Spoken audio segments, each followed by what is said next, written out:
இதை செய்பவரே தூய ஆவியானவர். இது இயேசு கிறிஸ்துவுக்குள் பிரியமான என் சகோதர சகோதரிகளே, இந்த நிமிட நற்செய்திக்கு HCB நாமத்தில் நான் உங்களை அன்போடு அழைக்கிறேன். இதை செய்பவரே தூய ஆவியானவர்.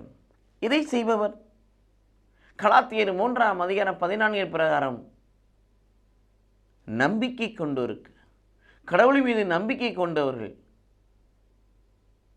இறைவனுடைய ஆவியை பெற்றுக் கொடுக்கிறார்கள்.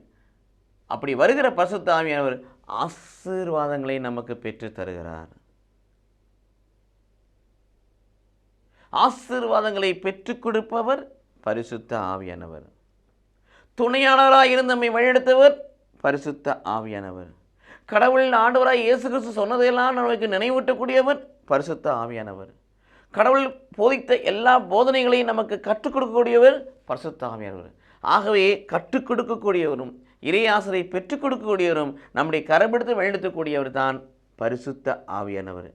இத்தகைய செயல்பாடுகளை செய்யவே நமக்கு அவர் துணையாளராய் அனுப்பப்பட்டிருக்கிறார். அந்த துணையாளராகிய தூய ஆவியானவரை நம்பிக்கை வழியாய் பெற்றுக்கொள்வோம். கடவுள் நம்மை ஆசீர்வதிப்பாராக. ஆமென்.